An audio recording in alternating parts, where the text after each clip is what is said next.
Hi! In front of me is Infinix Note 30 Pro, and today I would like to show you how you can switch on and use voice typing. You need to begin by accessing your device's keyboard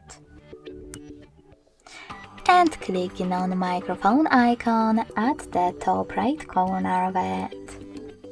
If it's not visible, select this gear instead. Tap on Voice Typing and click on the switcher next to Use Voice Typing to activate it. Then go back to your keyboard and click on No Visible Microphone. If you never used it before, click on While using the app in the pop-up. Tap on the same microphone and start typing. As you can see, voice typing is on.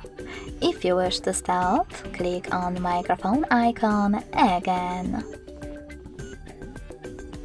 Thanks so much for watching. If you enjoyed this video, don't forget to leave a like, comment and subscribe. Bye!